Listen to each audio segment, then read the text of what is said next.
membuat kemudahan, tapi manusia membuatnya sulit. Yang berikutnya kita lihat ya dari bangsa Israel juga. Banyak contoh-contoh dalam bangsa Israel. Tapi ini perjalanan yang berikutnya ini adalah tentang tiang awan dan tiang api. Kita terus ya. Tuhan telah membuat mudah mereka perjalanan keluar dari Mesir dengan adanya tiang awan dan tiang api. Dan terlihat jelas kepemimpinan Tuhan kepada Musa. Ya, bagaimana Musa memimpin mereka menyeberangi sungai apa itu? Laut Merah ya. Laut Merah. Tetapi banyak orang Israel meragukan dan mempercayai Korah, Datam dan Abiram. Ya, coba. Demikian pula hingga bangsa Yahudi. Ya, jadi kita lihat orang Israel itu percaya sama Korah, Datam dan Abiram itu kan artinya mempersulit dirinya sendiri.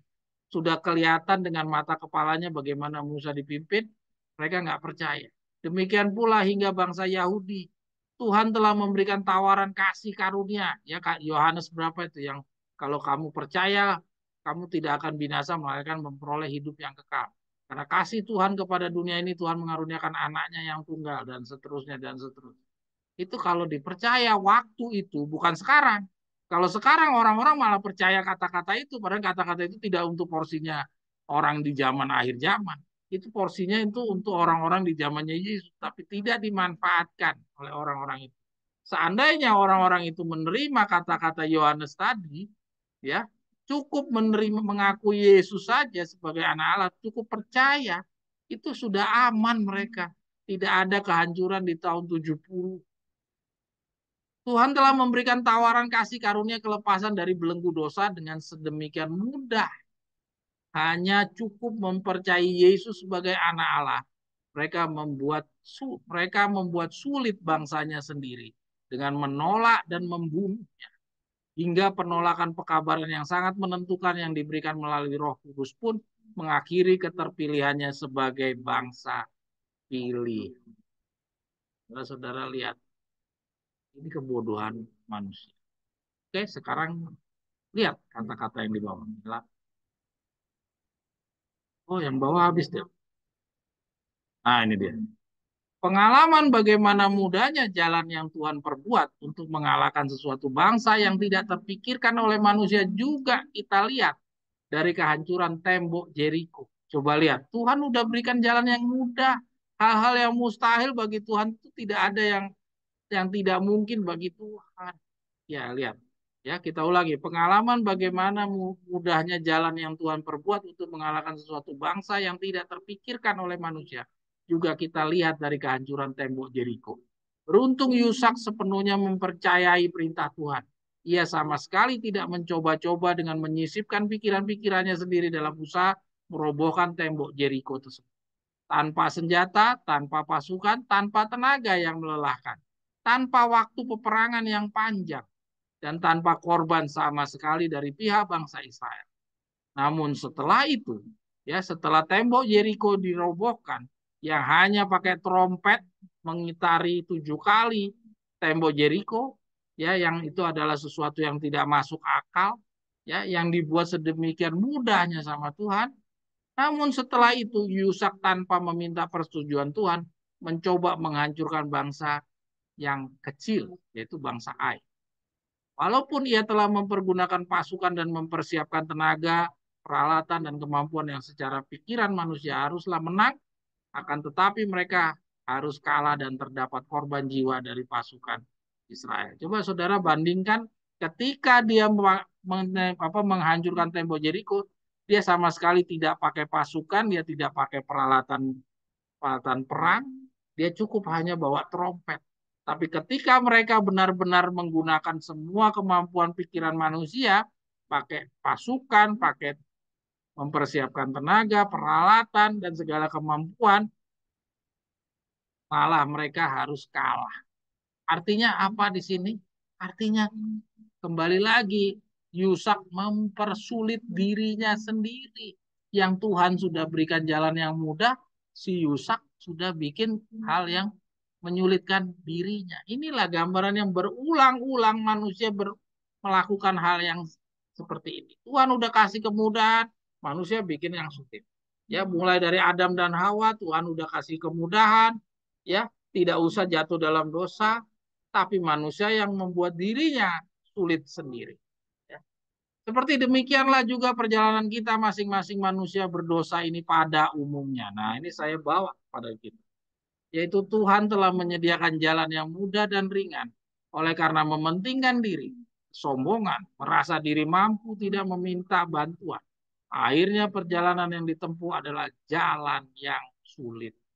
Tulisan baik dari Ellen G. White dan Victor Ruteff di atas membangunkan kita orang-orang di persimpangan jalan yang masih memiliki waktu sedikit untuk menyadari dan berjuang melawan diri sendiri yang merupakan musuh-musuh semua umat Allah dari Adam dan ya. Saya ulangi ya, membangunkan kita orang-orang di persimpangan jalan yang masih memiliki waktu sedikit. Kita punya waktu tinggal sedikit, saudara, untuk menyadari dan berjuang melawan diri sendiri. Ya, jadi melawannya bukan melawan bangsa Israel, melawan bangsa Eropa atau bangsa siapa lah, bangsa Ai. Kita melawan diri sendiri yang merupakan musuh-musuh semua umat Allah dari Adam dan Hawa. Jadi musuh-musuh dari zaman Adam dan Hawa itu adalah dirinya sendiri. Kita diingatkan untuk memanfaatkanlah manfaatkanlah untuk manfaatkanlah tawaran kemudahan yang Tuhan telah sediakan. Jadi Tuhan udah kasih kemudahan. Jangan lagi membiarkan berbagai alasan-alasan dan pertimbangan-pertimbangan manusia kita mempengaruhi kita memutuskan. Contoh-contoh telah sangat cukup memberikan peringatan kepada kita semua. Hargai dan jangan sanksikan serta duka citakan Roh Kudus. Belum Dela lanjut kepada kutipan yang berikutnya yang berjudul warna merah tadi ini, ya, saya ingin ajak saudara berpikir kutipan yang di terakhir itu. Walaupun ini kata-kata saya, tapi saudara layak untuk merenungkan. Saudara, ya, kita diingatkan untuk manfaatkanlah tawaran kemudahan yang Tuhan telah sediakan. Jadi sekarang ini Tuhan sudah berikan petunjuknya. Gulungan-gulungan sudah semakin hari semakin terbuka kepada kita yang dulu kita nggak pernah ngerti bahwa kita harus masuk pendidikan 40 hari. Sekarang kita sudah dikasih pengetahuan.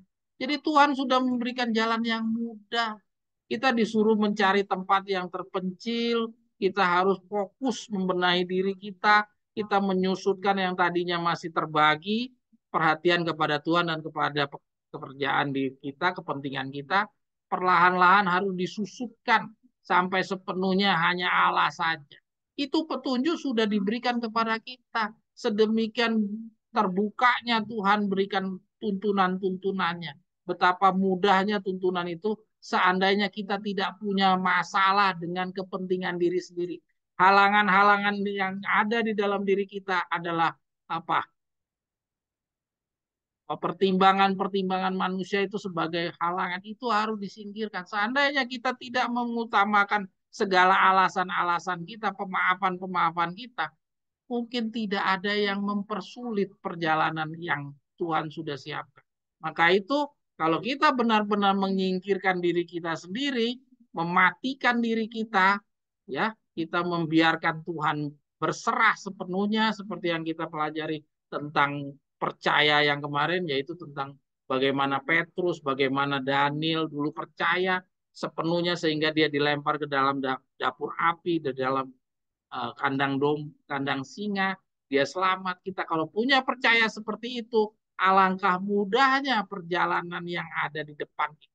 Karena Tuhan sudah bukakan semuanya kepada kita, bahkan sampai tahun-tahunnya, sampai tanggal-tanggalnya kita udah tahu. Ya. Dan juga dijanjikan bahwa kesusahan yang nanti, kesusahan Yakub itu pun tidak ada satupun yang kalah. Karena Mikael bangkit berdiri membelanya. Jadi betapa mudahnya sudah Tuhan siapkan perjalanan kepada kita. Hanya diri kita sendiri yang menjadi penghalang. Musuh terbesar dari diri kita adalah diri kita sendiri. Mari hargai dan jangan sanksikan serta duka cita Roh Kudus. Kenapa nggak boleh sanksikan? Kenapa? Ya, kenapa kita harus hargai? Kenapa nggak boleh sanksikan? Apa sih jeleknya menyangsikan itu? Kan kita boleh aja punya ragu, ya. Pengalaman kemarin kita udah pelajari dari Petrus, dia tenggelam. Ya, kalau itu juga dilakukan, keraguan seperti itu dilakukan oleh Daniel, Daniel udah pasti dimakan sama harimau. Ya, kalau keraguan seperti itu dilakukan oleh apa si Yunus, maka dia sudah habis. Ya, juga demikian juga kalau itu keraguan dilakukan oleh seorang Yusuf, dia juga akan dihabisin sama orang Mesir. Ya, dia di kayak dia tergoda sama istrinya Potifar. Demikian juga kalau keraguan yang dipunyai oleh Petrus itu ada di dalam siapa Musa, mungkin sudah habis ya. Ya, maka itu marilah kita pelajari apa yang dikatakan hargai dan jangan sanksikan. Dela, lanjut Dela.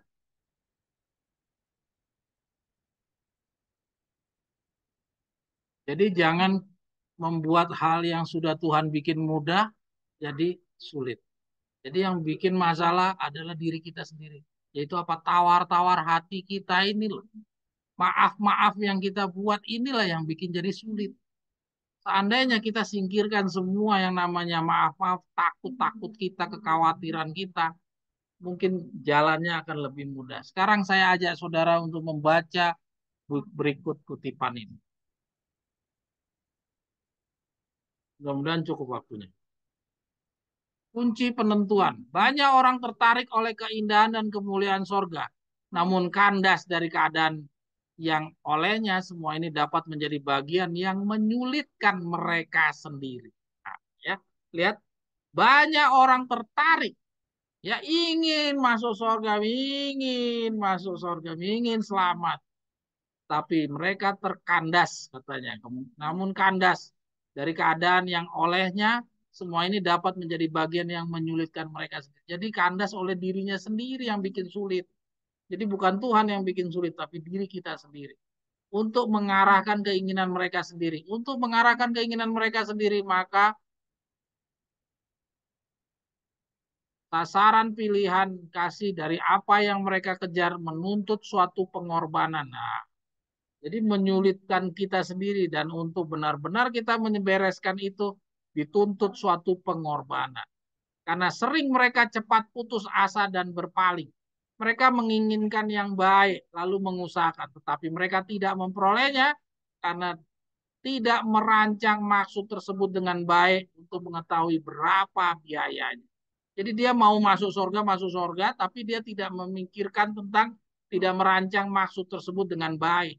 Jadi tidak merencanakannya dan tanpa memikirkan ada biaya yang harus dia bayar. Ada suatu pengorbanan. Mereka mau selamat-selamat aja, tapi dia nggak mikirin tentang ada pengorbanan yang Tuhan tuh.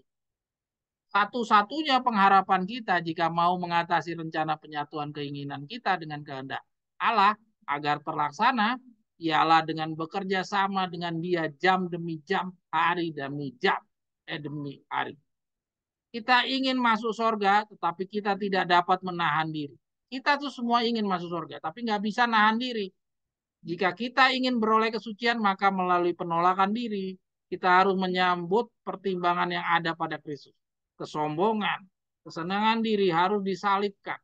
Maukah kita membayar harga yang telah dituntut bagi kita? Ini dia, harga yang harus dibayar, saudara-saudara. Maukah kita menyerahkan keinginan kita agar serasi dengan kehendak Allah?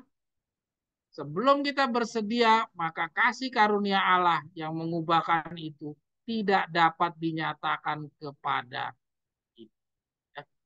Kita belum dapat jawabannya. Tadi kan jangan apa hargai dan jangan sanksikan. Belum terlihat jawab ya. Kita lihat di sini kita diingatkan bahwa kalau kamu mau masuk surga, kamu harus membayar harganya. Kamu harus tinggalkan semua kesombongan, kesenangan akan diri sendiri. Maukah kita menyerahkan keinginan kita agar serasi dengan kehendaknya?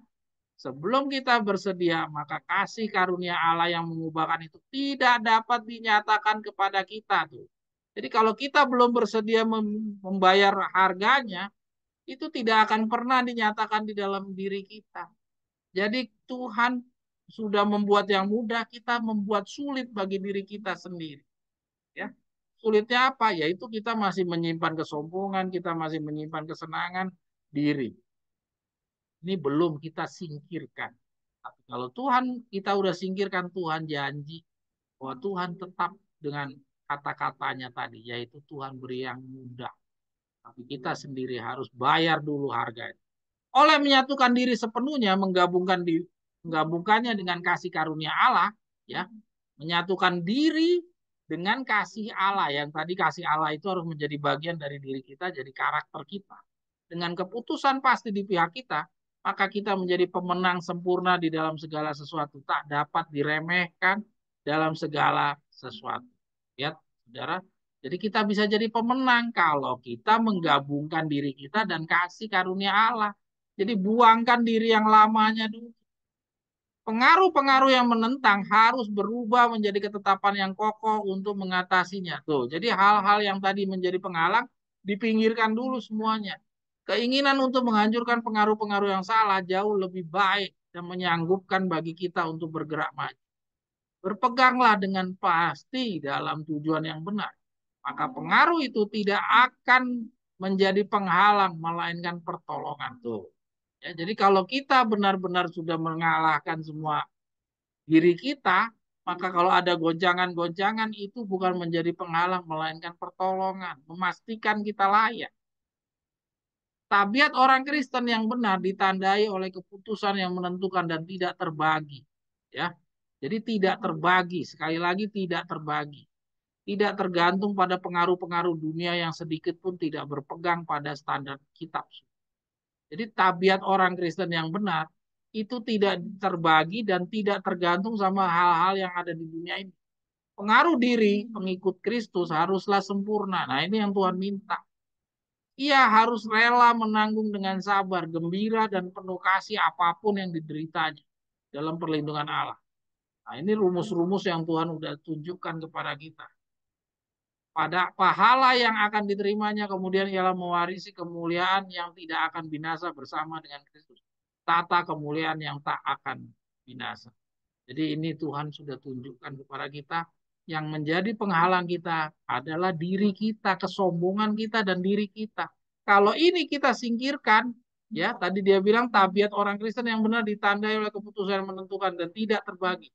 Kalau kita sudah bentuk tabiat Kristen yang seperti ini, pengaruh-pengaruh dunia itu tidak mempengaruhi, maka jalan yang Tuhan siapkan itu enak dan ringan. Ya, jadi kita harus bisa akhirnya menjadi sama seperti apa Daniel. Ya, kita bisa seperti yang lainnya juga. Ya, yang juga kita telah dapati mereka menang.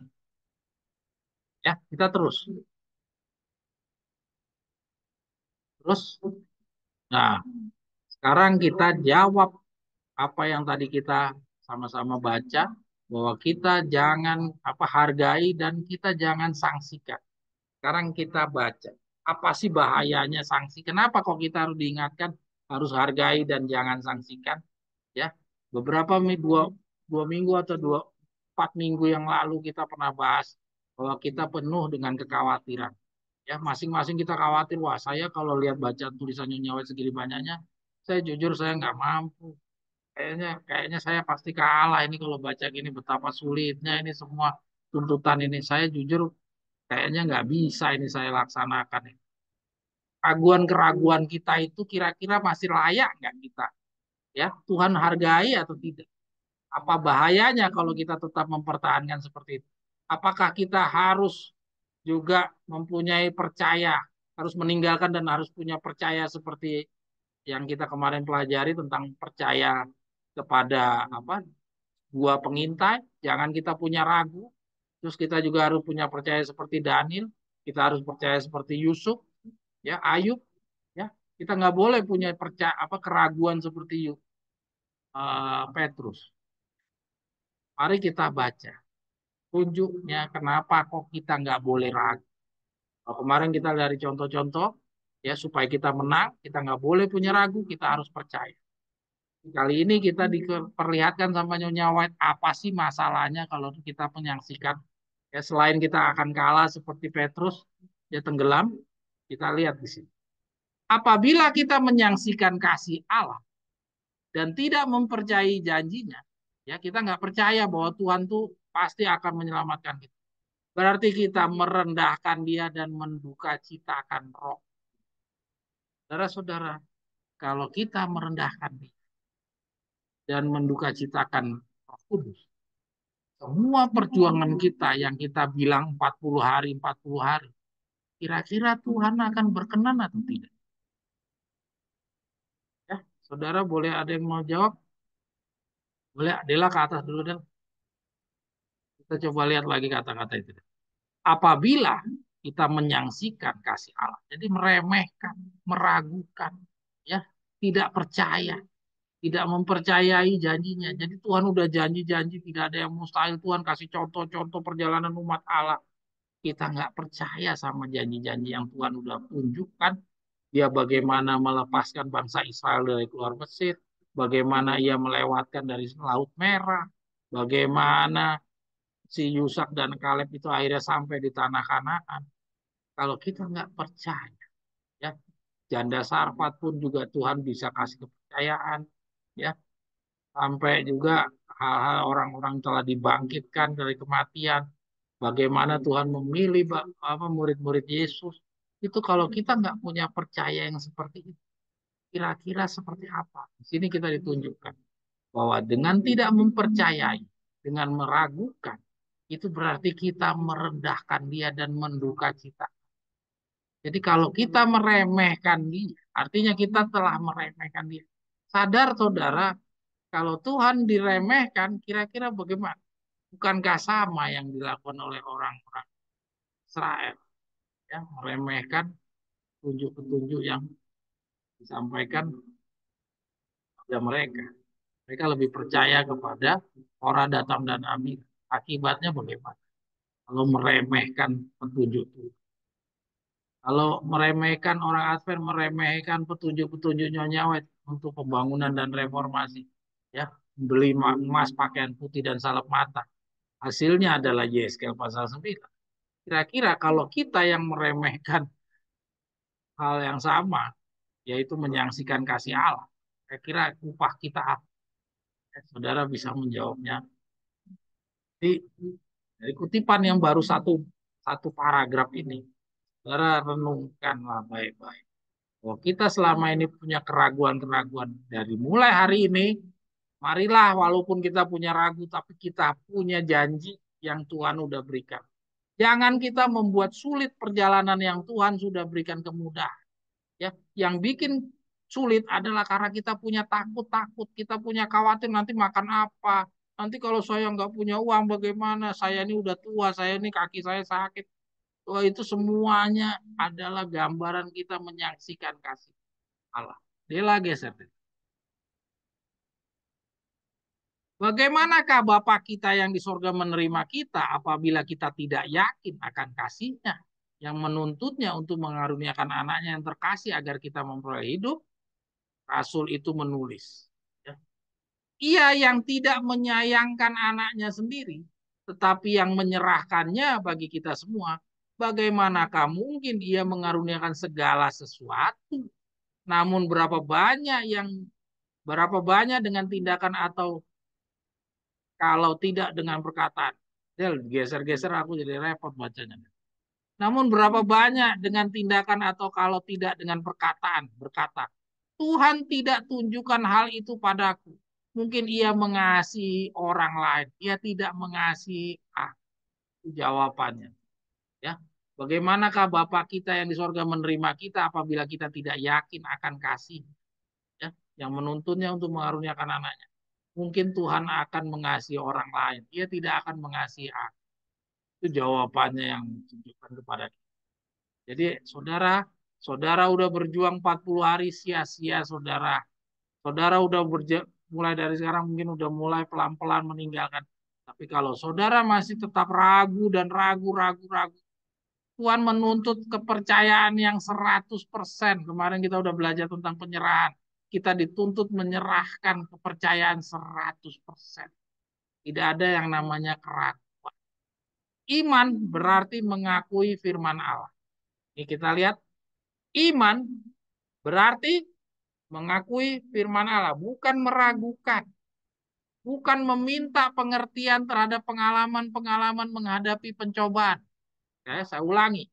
Iman berarti mengakui firman Allah. bukan minta pengertian-pengertian terhadap pengalaman-pengalaman menghadapi pencobaan. Ya, jadi bukan untuk minta tolong Tuhan, pahamilah saya ini berat Tuhan. Bukan, iman bukan seperti itu. Tapi banyak orang yang memiliki sedikit iman. Nah, Nyonya Wet bilang, tapi banyak dari antara kita yang punya iman cuma sedikit. Dan kesukaran-kesukaran yang mereka hadapi justru menjauhkan mereka dari Allah, memisahkan mereka daripadanya oleh membangkitkan keresahan dan duka cita. Jadi kalau kita membesar-besarkan kesusahan dan kekhawatiran-kekhawatiran kita, kita takut nanti bagaimana, nggak punya uang lah, segala macam, nanti hidupnya tambah susah lah. Kalau kita membesarkan itu, katanya Nyawet di sini, Tuhan tidak memakluminya. Itu bukan iman. Itu malah menjauhkan mereka dari Allah, memisahkan mereka daripadanya. Ya, oleh membangkitkan keresahan dan duka cita tuh, oleh membangkitkan kekhawatiran-kekhawatiran itu memisahkan kita dari Tuhan. Dengan demikian, apakah benar-benar mereka tidak percaya? Yesus adalah sahabat mereka. Masa kamu nggak percaya? Di sini ditegaskan namanya Nyawet. Yesus adalah sahabat mereka. Seluruh sorga menaruh perhatian atas keadaan mereka tuh. Jadi seluruh sorga tuh pada dasarnya berharap kepada kamu. Tapi kitanya yang mempersulit diri kita sendiri. Ketakutan dan keresahan mereka menduka citakan Roh Kudus tuh. Ini benar-benar Nyonya White ini memberikan jawaban terhadap apa yang kita pertanyakan beberapa minggu yang lalu.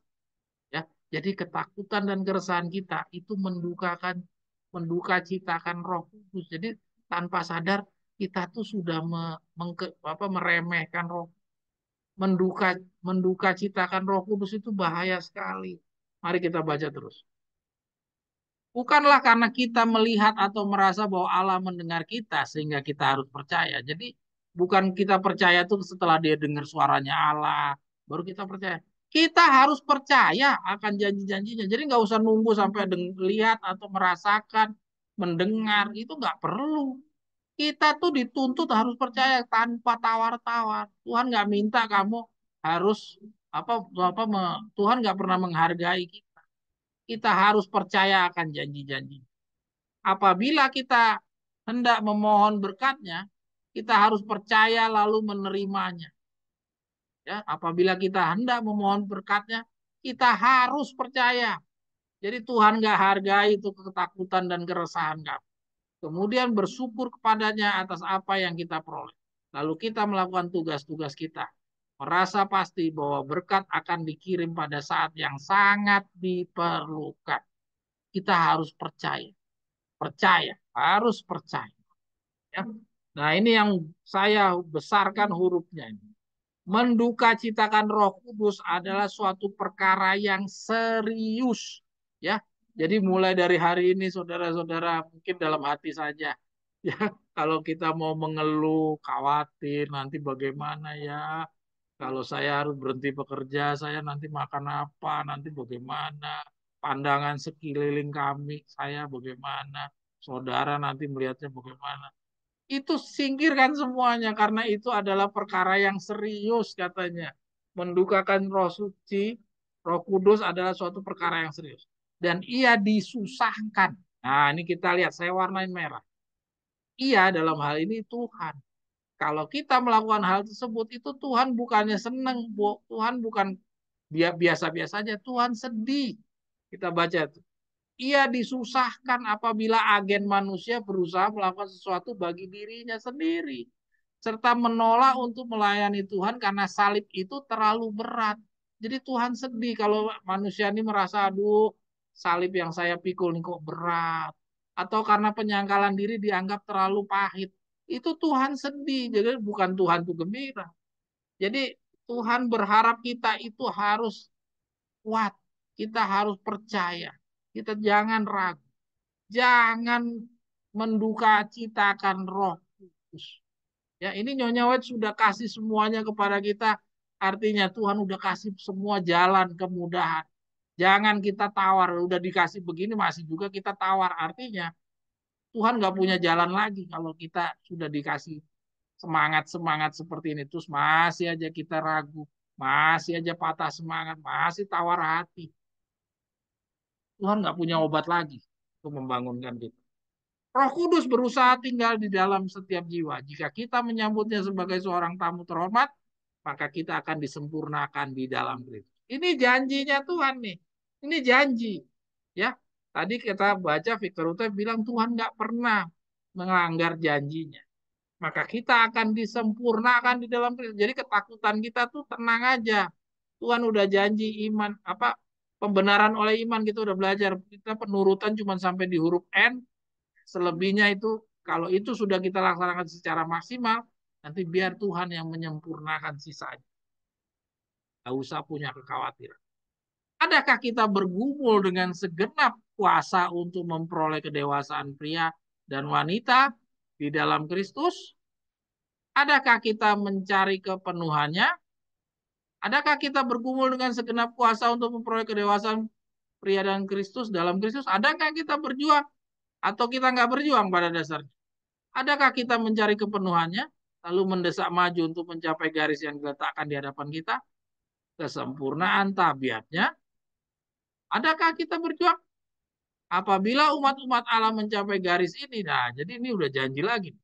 Kalau kita benar-benar sudah laksanakan usaha seperti ini bergumul, ya mencapai garis ini mereka akan dimetrai di dahinya. Nah, jadi metrai itu hanya untuk orang yang sudah bergumul, ya kesempurnaan tabiat, ya kesempurnaan tabiat ini tadi kan udah dijanjikan kalau memang kita nggak mampu akan disempurnakan oleh Kristus. Jangan kita khawatir, jangan ragu-ragu, ya jangan menduka citakan Roh Suci, ya apabila umat-umat Allah mencapai garis ini mereka akan dimeteraikan di dahinya. Ini janji.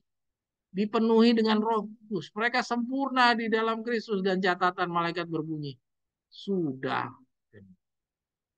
Kasih karunia Allah bagi setiap insan.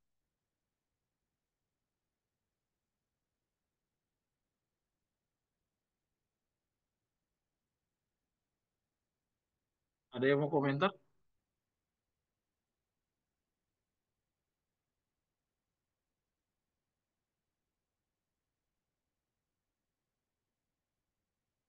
Oke, lanjut deh lah. Ada yang mau komentar?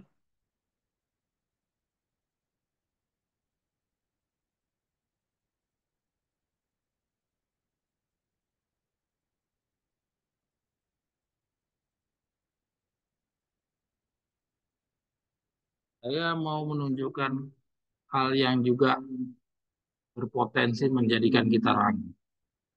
Tapi dari pelajaran yang tadi kita lihat, kita sudah diingatkan untuk tidak boleh mendukakan. Kita tetap percaya 100%. Jangan menyangsikan. Jangan punya ragu. Tapi apa yang kita akan hadapi di dalam 40 hari ini penuh hal yang mendorong kita akan diuji. Kita bisa tetap bertahan dengan percaya atau kita akan kalah dalam penuh keraguan. Ya. Saya akan ajak saudara membaca isi pendidikan 40 hari dan 40 tahun. Ini hanya beberapa. Pengalaman Musa, ini sebuah pengalaman yang berat. Saudara-saudara harus siap menghadapi suatu contoh saingan dari pengalaman yang Musa. Perubahan kehidupan dalam pekerjaan rendah, kenyataan hidup yang pahit. Siap saudara? Ataukah saudara akan turun jadi meragukan, menduka citakan roh?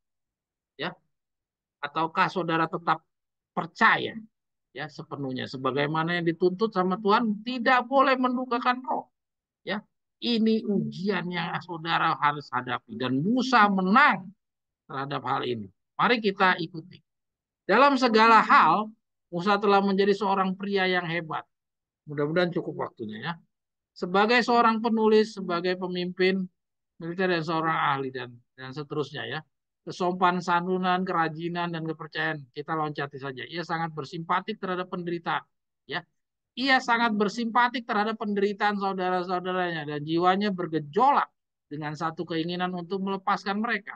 Tentu saja kelihatan bagi hikmat manusia bahwa ia dalam segala hal cocok untuk tugas ini. Tapi kacamata Tuhan, dia tidak cocok. Paragraf yang pertama memperlihatkan ini orang istimewa sekali. Musa ini istimewa. Dari kacamata manusia, dia sangat cocok untuk tugas ini. Tapi, baca yang di bawah. Tapi Allah tidak melihat apa yang dilihat manusia. Cara-caranya bukan cara-cara kita. Musa lebih dipersiapkan untuk menjalankan tugas besar ini. Ya, belum dipersiapkan. Jadi Tuhan melihat Musa belum siap. Bangsa itu pun belum siap untuk mendapatkan kelepasan. Ia telah dididik di sekolah Mesir, tapi ia masih harus melalui sekolah disiplin yang keras sebelum ia memenuhi syarat untuk tugas suci. Saudara lihat sekolah yang dijalani oleh Musa bukan sekolah yang ringan, saudara. Demikian juga kalau ini adalah contoh dan contoh saingan bagi kita, maka sekolah yang juga Tuhan siapkan bagi kita bukan sekolah yang ringan. Kenapa? Karena Tuhan mau ganti manusia lama kita nih, manusia lama kita mau dimatikan, ya. Dan masalahnya manusia kita mau dimatikan itu musuhnya adalah siapa? Diri kita ngebela, diri kita membela diri kita supaya tidak dimatikan itu diri kita yang lama ini. Ini yang menjadi sulit. Ya, Tuhan punya musuh adalah diri kita. Tuhan mau menjalankan perintahnya itu punya penghalang, yaitu diri kita. Sebelum ia sukses memerintah kumpulan besar orang Israel, ia harus belajar untuk menurut pengendalian diri selama 40 tahun. Dia menjalani masa Israel istirahat di padang belantara. Jadi dia butuh 40 tahun istirahat di padang belantara. Dia menjalani sebuah karantina, ya, pengendalian diri dan menurut agar dalam kehidupannya yang tak menonjol. Jadi Tuhan kasih pendidikan ini menurut dan pengendalian itu bentuknya seperti apa pendidikannya yang dibuat sama Tuhan kepada Musa. Yaitu agar kehidupannya yang tak menonjol dalam pekerjaan rendahan menjaga domba-domba. Coba saudara bayangkan ini dari anak raja loh. Ya, jadi Tuhan rendahkan sampai sedemikian rendah dalam pekerjaan rendahan menjaga domba. Padahal dia bisa saja kerja yang lain lah. Pakai apa kok ini menjaga domba. Apa sebuah pekerjaan yang paling remeh. Karena domba nggak bisa diajak bicara. Ia dapat memperoleh kemenangan menaklukkan hawa nafsunya sendiri. Jadi Tuhan untuk memenangkan hatinya Musa, kesombongannya Musa direndahkan, ya, untuk bisa dia kalahkan nafsunya, keinginan, kesombongannya dan segala macam. Itu Tuhan kasih pekerjaan yang sedemikian rendah. Saya nggak tahu apakah contoh dan contoh saingan kepada kita ini pun juga akan dibuat sedemikian rendah, ya, supaya kita yang punya harga diri ini mau diturunkan sama Tuhan. Ya, mungkin kita tidak tinggi seperti Musa jabatan kita, tapi kita punya sombong tidak ada kalahnya, tidak kalah sama Musa. Banyak di antara kita kalau yang namanya dihina, waduh, kita tidak ada yang rela, ya. Dan itu perlu direndahkan sama Tuhan di dalam pendidikan 40 hari. Saya nggak tahu bentuknya kayak apa. Ia harus belajar berserah sepenuhnya kepada kehendak Allah sebelum ia dapat mengajarkan kehendak itu kepada bangsa yang besar. Jadi pendidikan 40 tahun Musa bukan pendidikan yang ringan, pendidikan yang berat. Tapi kalau ini dijalankan, ya, Musa mengalahkan dirinya, ini adalah enak dan ringan sesuai dengan janjinya. Demikian juga kita, kalau kita mau mengalahkan diri kita itu ringan. Kacamata Alkitab. Mari kita terus. Mereka yang diberikan tanggung jawab penting oleh Allah tidak dibesarkan dalam kemudahan dan kemewahan. Nah, kata-kata mereka menunjukkan apa? Cerita tentang Musa ini menjadi sebuah contoh dan contoh saingan bagi kita-kita yang mau diselamatkan. Artinya jangan memandang, oh ini kan untuk Musa, enggak, bukan untuk kita. Kata-kata Nyonya White ini memperlihatkan kita adalah contoh saingan dari pengalamannya Musa. Maka pengalaman Musa ini harus kita cermati. Ya. Mereka yang diberikan tanggung jawab penting oleh Allah tidak dibesarkan dalam kemudahan dan kemewahan. Ini ya, lihat siapa yang mau dikasih tanggung jawab 144.000. Artinya kita tidak akan dikasih kemudahan, ya, tidak dibesarkan. Kita tidak akan menjadi besar, tapi kita akan menjadi rendah sama seperti yang dijalani oleh Musa. Dan kita tidak akan mendapatkan kemewahan. Artinya kita penuh dengan keterbatasan. Para nabi agung, para pemimpin dan hakim yang ditunjuk Allah adalah mereka yang memiliki karakter yang dibentuk oleh kenyataan-kenyataan hidup yang pahit. Jadi, ya, saudara lihat, artinya, artinya kalau kita juga akan menjadi contoh dan contoh saingan daripada perjalanan umat-umat Allah di masa lalu, maka kita juga akan mempunyai kenyataan-kenyataan hidup yang pahit. Walaupun dijanjikan mudah, tapi jangan sampai semua yang sudah dibuat mudah sama Tuhan, kita bikin tambah sulit. Ya, walaupun tidak semudah yang kita tadi pikirkan, tapi jangan membuat tambah sulit. Ya, Allah tidak memiliki orang-orang yang bekerja baginya dari satu model dan satu watak saja, tetapi individu-individu dengan berbagai.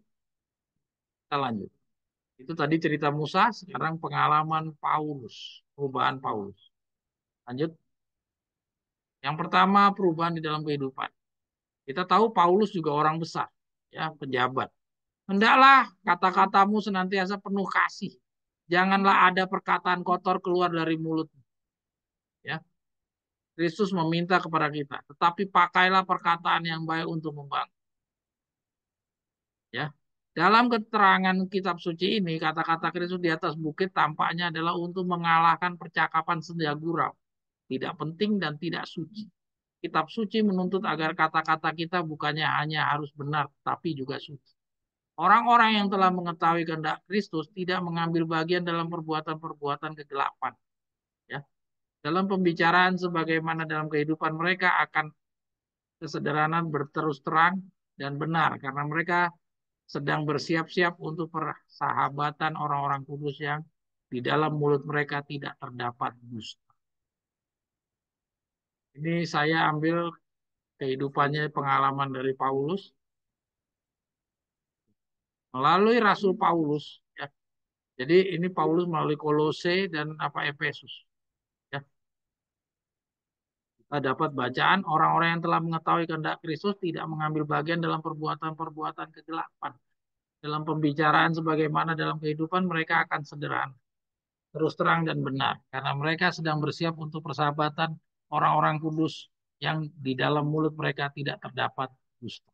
Jadi kita akan menjalani sisa hidup kita yang dilambangkan dengan 40 hari itu dengan kesederhanaan. Ya. Kita tidak lagi cakapan yang senda gurau, tidak penting dan tidak suci. Ya, kata-kata kita katanya bukan hanya harus benar, tetapi juga kita lihat harus benar, tapi juga. Ya, artinya benar-benar kita harus atur kehidupan kita. Kita benar-benar berubah 180 derajat dari diri kita yang lama. Ini pengalaman dari tunjuknya Paulus. Kita lanjut. Kita mempunyai kewajiban untuk melawan pencobaan. Mereka yang tidak akan jatuh menjadi mangsa-mangsa alat setan harus menjaga baik-baik jalan jiwanya. Mereka harus menghindari diri dari membaca, menonton, melihat, atau mendengar hal-hal yang akan mendorong pemikiran-pemikiran yang tidak bersih. Ya, ini yang Tuhan minta daripada kita. Ini adalah isi 40 hari. Kalau tadi kita lihat dari contoh pengalamannya Paulus, Musa, sekarang kita dari petunjuk yang disampaikan lewat Paulus. Ini lewat Petrus juga kita baca. Pikiran tidak boleh dibiarkan mengembara tanpa tujuan kepada hal-hal yang dianjurkan oleh setan, ya, oleh musuh-musuh jiwa. Sebab itu siapkanlah akal budimu. Waspadalah dan letakkan pengharapanmu seluruhnya atas kasih karunia yang dianugerahkan kepadamu pada waktu pernyataan Yesus Kristus. Hiduplah sebagai anak-anak yang taat dan jangan turuti hawa nafsu yang menguasai kamu pada waktu kebodohan. Jadi pada waktu kebodohan artinya di waktu 3,5 tahun. Tapi hendaklah kamu menjadi kudus di dalam seluruh hidupmu sama seperti Dia yang kudus yang telah memanggil kamu. Oke, lanjut. Kita baca langsung saja yang di bawah. Dengan apakah seorang muda mempertahankan kelakuannya bersih? Dengan menjaganya sesuai dengan firman. Inilah isi 40 hari. Ya. Jadi kita benar-benar berubah jadi manusia yang baru. Nah, yang kita berikutnya itu tadi dalam kehidupan, sekarang kita lihat dalam mengajar. Paulus adalah seorang pembicara yang fasih. Sebelum pertobatannya, ia sering mencoba mengesankan para pendengarnya tentang fasihnya ia berpidato. Itu sebelum pertobatannya.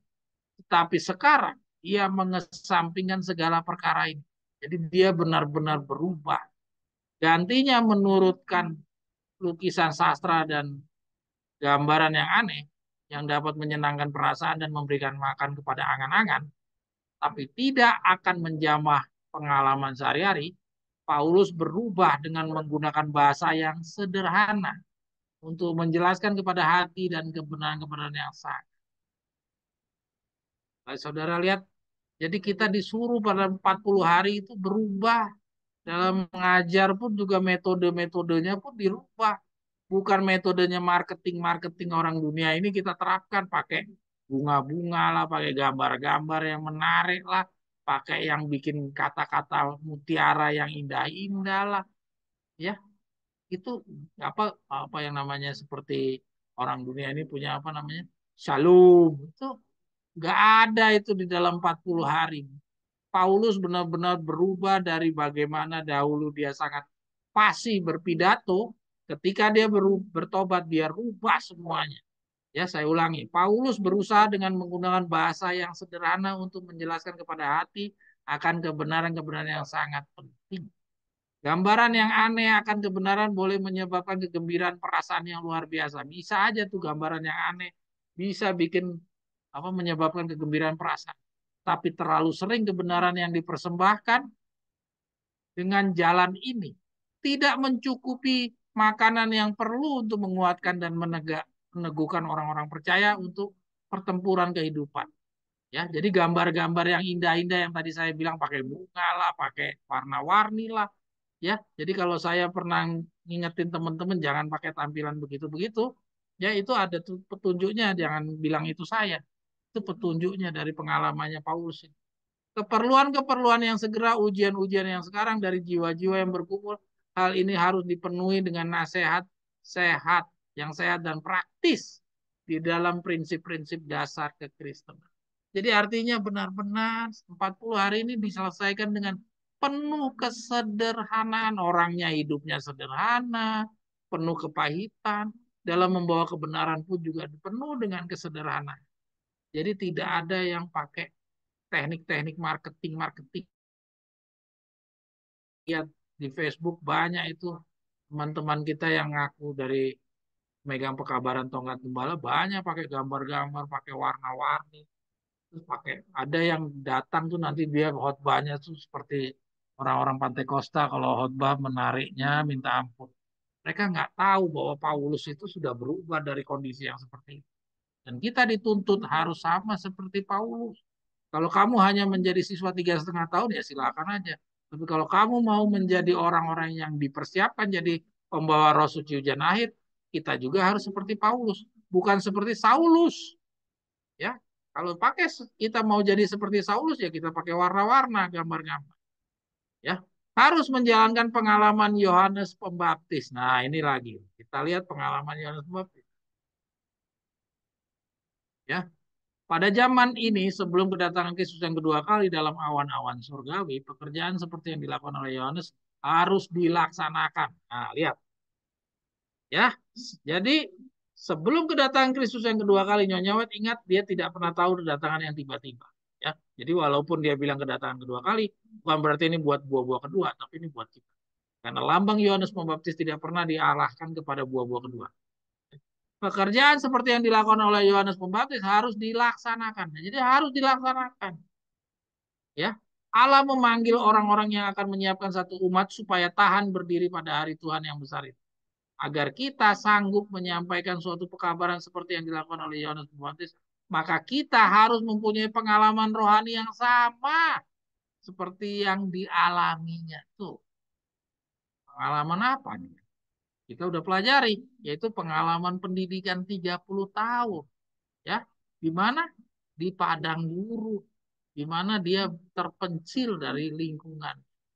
Kita sudah pelajari perbedaannya dia dengan Musa, Musa dipaksa sama Tuhan untuk ikut pendidikan 40 tahun. Yohanes dengan ikhlas sadar atas kekurangannya, kelemahannya, dia memilih mengasingkan diri di padang gurun. Dan karena kita disuruh menjadi contoh saingan dari Yohanes Pembaptis dari kutipan yang baru yang kita sedang baca ini, ya, maka kita juga harus punya keikhlasan untuk menentukan. Jangan tunggu Tuhan paksa. Tuhan nggak pernah paksa dalam pengalaman Yohanes Pembaptis. Ya, kita bukan contoh dari Musa dalam hal kepindahan kita, tapi dalam hal kepindahan kita, contoh kita adalah Yohanes Pembaptis. Kita harus ikhlas menentukan kapan kita mau pindah. Pekerjaan yang sama harus dikerjakan dalam diri kita. Lihat, ini bukan saya yang ngomong, ini Nyonya White. Pekerjaan yang sama harus dikerjakan dalam diri kita. Harus. Kita harus memandang Allah. Dan dalam memandang kepadanya, kita kehilangan pandangan akan diri sendiri. Itu misinya. Jadi misinya kita pindah seperti Yohanes Pembaptis adalah supaya kita kehilangan pandangan akan diri kita sendiri. Sama kayak Musa juga supaya kehilangan dia akan dirinya sendiri. Sebelum kehormatan akan kerendahan, coba lihat kehormatan akan kerendahan. Jadi kita harus menjalani sebuah kerendahan. Untuk mengisi suatu tempat yang tinggi di hadapan manusia, surga memilih pekerja yang seperti halnya Yohanes Pembaptis, mengambil tempat yang rendah di hadapan Allah. Jadi saudara, 40 hari kita bukan suatu tempat yang enak, itu tempat yang pahit. Tapi kalau kita jalanin tanpa benar-benar melindungi diri kita, melindungi kesombongan kita, melindungi harga diri kita relakan sepenuhnya, percaya sepenuhnya tanpa ragu. Ya kalau lihat dari petunjuk Nyonya tadi, dikatakan itu enak dan ringan. Kita coba wujudkan janji Tuhan itu. Kita tagih janji Tuhan itu. Tapi belum kita tagih janjinya, kita laksanakan bagian. Sekarang kita lihat pengalaman bangsa Israel dari pergaulan. Ya. Pengalaman bangsa Israel dari pergaulan. Ini kita sedang membedah apa sih isi 40 hari kita. Apakah nyaman atau tidak. Ya. Tetapi bertambahnya penduduk. Nah, ini pada waktu mula-mula bangsa Israel tinggal di Kanaan. Mereka mengakui prinsip teokrasi dan bangsa itu makmur di bawah pemerintahan Yosua. Jadi waktu di Israel, di bawah pemimpin Yosua, dia makmur. Bukan di pemimpinnya Musa loh ya. Di bawah kepemimpinan Yosua. Itu makmur. Tetapi bertambahnya penduduk dan pergaulan mereka dengan bangsa-bangsa lain. Ya, nah, jadi lihat yang bikin masalah ini apa? Pergaulan. Ya, bertambahnya penduduk dan pergaulan. Ya, seandainya cuma bertambah penduduk diisi orang-orang benar, itu tidak masalah. Tapi dengan pergaulan mereka dengan bangsa lain telah mengakibatkan suatu perubahan. Ini dia yang masalah. Bangsa itu telah meniru banyak dari adat kebiasaan bangsa kafir tangga mereka. Dan dengan demikian sebegitu jauh mereka telah mengorbankan tabiat mereka yang suci dan berbeda itu. Lambat laun mereka kehilangan sikap hormat mereka kepada Allah dan tidak lagi bangga sebagai bangsa yang telah dipilih Allah. Jadi mereka malah nggak mau dianggap sebagai bangsa pilihan. Mereka malu, dia ingin disejajarkan dengan orang-orang kafir. Tertarik oleh pertunjukan dan kemegahan raja-raja kafir. Mereka merasa jemu dengan saya sengaja besarkan kesederhanaan. Artinya dengan pergaulan mereka jadi kenal dengan yang namanya kemewahan, kenyamanan hidup. Tetapi sebelumnya penuh dengan kesederhanaan. Artinya bangsa Israel ini sudah bisa membedakan antara waktu dia bergaul ya dengan tidak bergaul. Jadi dia bisa lihat, dia bilang setelah dia bergaul dia bisa lihat bahwa hidup yang sebelumnya itu penuh kesederhanaan. Dan Tuhan mau supaya pendidikan 40 hari kita dikembalikan lagi ke dalam gaya hidupnya umat Allah yang sebelumnya. Yaitu yang dikatakan oleh orang-orang kafir itu, orang-orang yang sudah bergaul ini, suatu kehidupan yang jemu dengan kesederhanaan.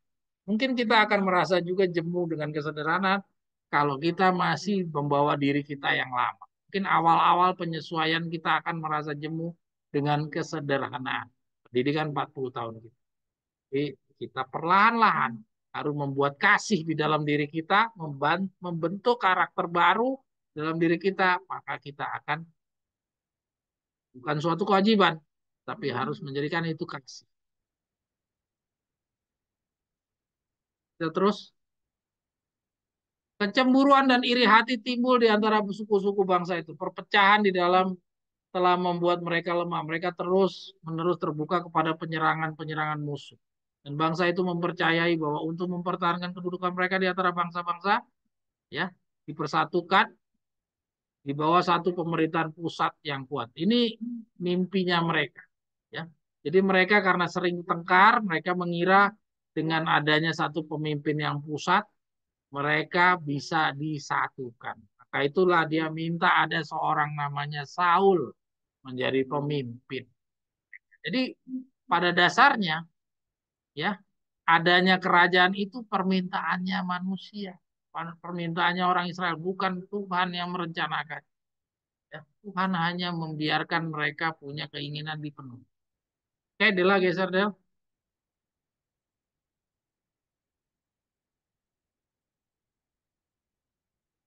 Nah, ini dia ya. Gambaran 40 hari sebelum kelepasan ya. Tadi kalau yang tadi kita lihat semua dari contoh-contoh bahwa isi 40 hari itu bukan perjalanan yang ringan. Kita hidup penuh dengan kesederhanaan, kepahitan.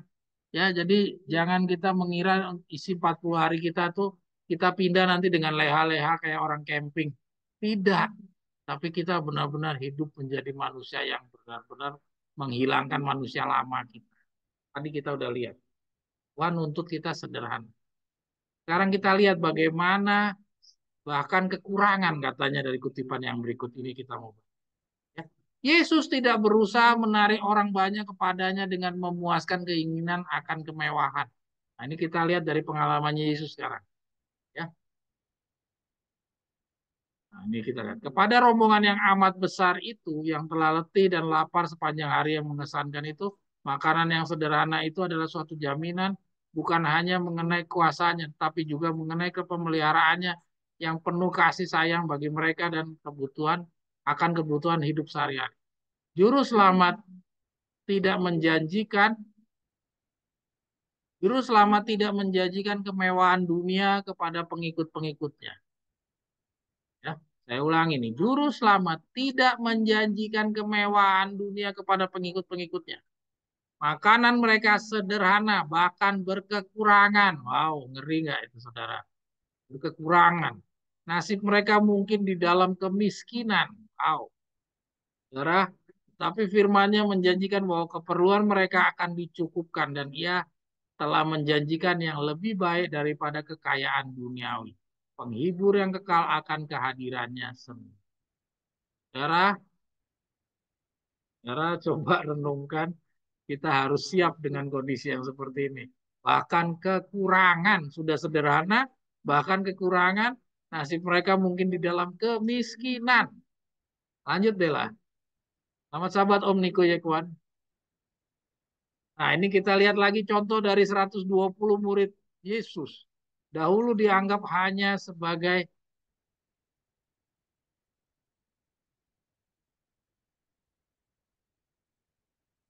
itu bahasa Indonesia deh, KS, kisah segala zaman, kerinduan segala zaman.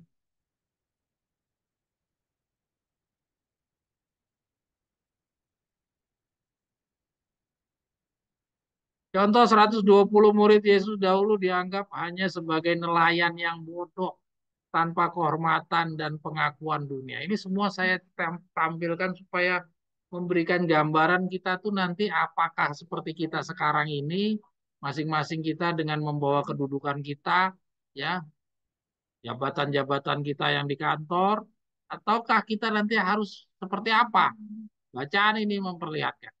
Walaupun tanpa kekayaan, walaupun dianggap oleh dunia hanya sebagai nelayan-nelayan bodoh, padahal ada Matius yang bea cukai.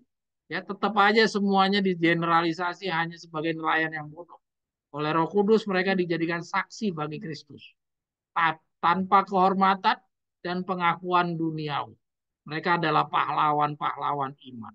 Dari bibir mereka muncul kata-kata kefasikan ilahi dan kuasa yang menggoncangkan dunia. Nasihat bagi para pendeta dan pelayan Injil. Amaran setia yang sungguh-sungguh. Ya, ini sengaja saya ambil hanya sebagian kata-kata. Saya cuma mau menegaskan kepada kita semua bahwa 120 orang dulu itu adalah contoh dan contoh saingan bagi kita.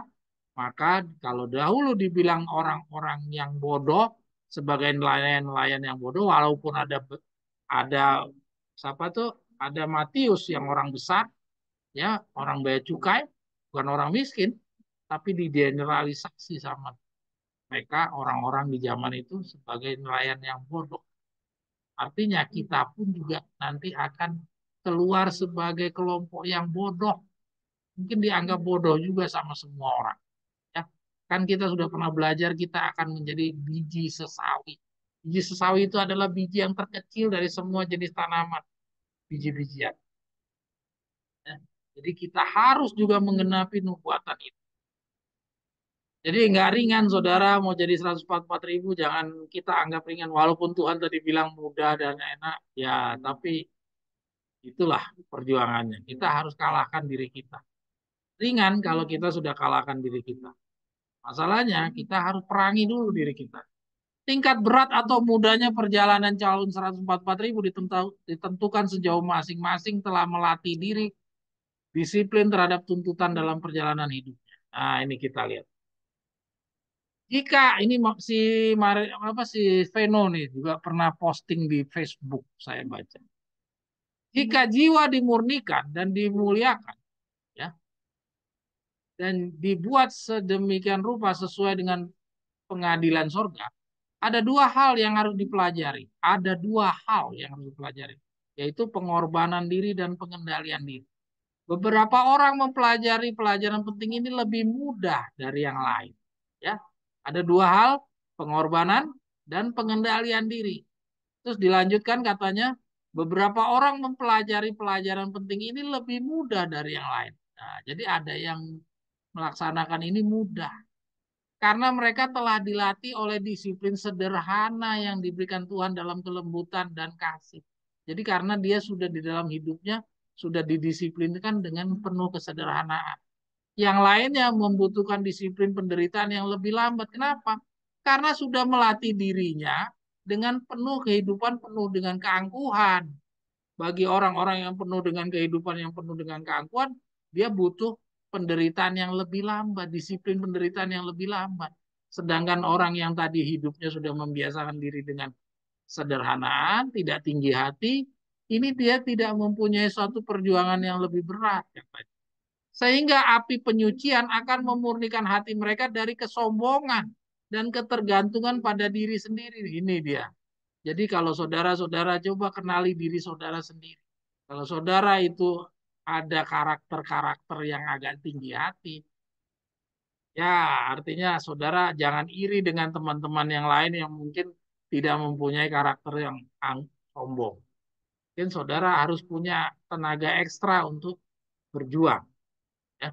Dari hasrat keduniawian dan cinta akan diri sendiri. Sehingga tabiat yang benar akan muncul dan mereka akan menjadi pemenang melalui kemurahan Kristus. Jadi kedua-duanya tetap menang. Tapi yang perjuangannya yang satu otomatis lebih ekstra keras. Sesuai judul yang saya tampilkan, coba lihat adalah judulnya berat, tingkat berat atau mudahnya perjuangan calon 144.000 ditentukan sejauh masing-masing telah melatih diri disiplin terhadap tuntutan dalam perjalanan hidupnya. Jadi saudara-saudara, saudara harus berjuang lebih keras lagi bagi orang-orang yang kalau kita evaluasi, kita baca banyak yang masih belum kita jalankan, otomatis perjuangan saudara akan lebih berat. Tapi saudara dijanjikan kalau saudara benar-benar patuh dan percaya, saudara dijamin menang. Ya, jangan putus asa, jangan tawar hati, jangan menyangsikan, ya, menduka citakan roh suci. Tadi kita udah baca. Oke, lanjut Dela.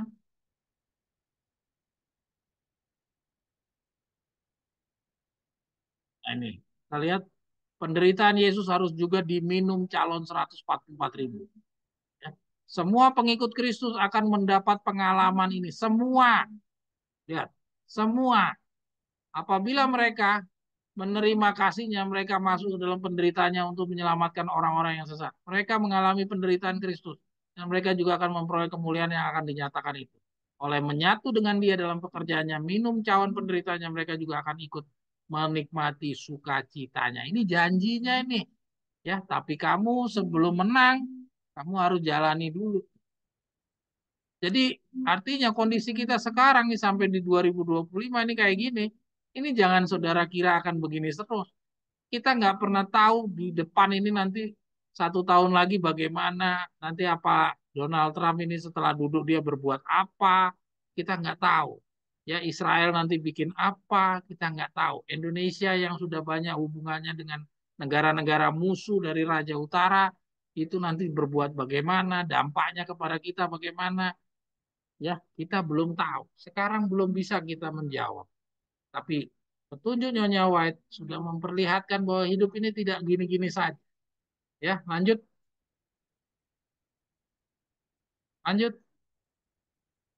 Berbahagialah manusia yang ditegur Allah, karena dialah yang melukai, tapi dia juga yang membebati. Ya, membebati ini mungkin ya. Dia yang memukuli, tapi dengan tangannya menyembuhkan pula. Dari 6 macam kesesakan engkau diluputkannya, dan dalam 7 macam engkau tidak kena malapetaka. Pada setiap orang yang dihajar, Yesus datang dengan pelayanan untuk menyembuhkan. Hidup yang kehilangan sesuatu, getir dan menderita dapat diterangi oleh pernyataan kehadirannya yang oke. Kira-kira demikian saudara. Mungkin ini yang terakhir pada sahabat ini. Saudara-saudara lihat perjalanan kita hari ini pelajari ya, inilah 144.000. Jangan punya sanksi, jangan mendukakan roh suci. Ya, jangan kita kira Tuhan akan menghargai keluhan-keluhan kita. Jangan kita mengira Tuhan akan mendengar kekhawatiran kita. Tidak, itu semua merendahkan Tuhan, itu meremehkan Tuhan. Jangan sampai akibat kita meremehkan Tuhan, kita tidak bisa dimenangkan. Perjuangan kita sia-sia kalau kita penuh keraguan. Ya, Petrus saja tenggelam, apalagi kita. Tuhan akan membantu kita. Segala kelemahan kita tadi kita sudah dijanjikan, apabila kita sudah melaksanakan bagian kita dan penyempurnaannya nanti Yesus yang akan penuhi. Jangan punya kekhawatiran. Percaya, percaya. Tuhan punya janji. Tidak ada yang mustahil bagi Tuhan. Kalau Tuhan bisa bawa bangsa Israel melewati Laut Merah, maka kita pun juga bisa melewatinya. Kalau Tuhan bisa menyediakan makan bagi Elia, Tuhan bisa kasih makan kepada janda Sarfat. Ya. Tuhan bisa menangkan bangsa Israel dari perjalanan keluar dari Mesir, maka kita juga harusnya juga demikian. Tuhan kasih mukjizat-mukjizat. Tapi bukan mukjizatnya untuk menghilangkan dosa kita, tapi mukjizatnya adalah untuk menyelamatkan kita. Ya. Jadi tadi saya ngobrol sama Indah, katanya Indah kan nggak ada mukjizat. Itu yang kita harus pahami. Bahwa mukjizat yang Tuhan janjikan itu bukan untuk menghilangkan dosa kita. Memang benar kata-katanya nyawa tidak ada mukjizat, tapi tidak ada mukjizat itu bagi kita yang tidak mau berjuang. Kita tidak mau menghilangkan manusia lama. Untuk hal yang seperti itu Tuhan tidak menjanjikan sebuah mukjizat apa. Itu tugas kita untuk menghilangkan manusia lama. Mukjizat yang Tuhan janjikan untuk kelepasan itu sudah jelas dari jumlah 144.000 aja itu suatu mukjizat mau menyelesaikan pekerjaan di seluruh dunia. Itu sesuatu yang tidak masuk di akal. Oke, kira-kira demikian pembelajaran sahabat kita hari ini. Sampai lagi ketemu 2 minggu yang akan datang. Mari kita mengakhiri sahabat ini. Oi boleh berdoa buat kita, Oi.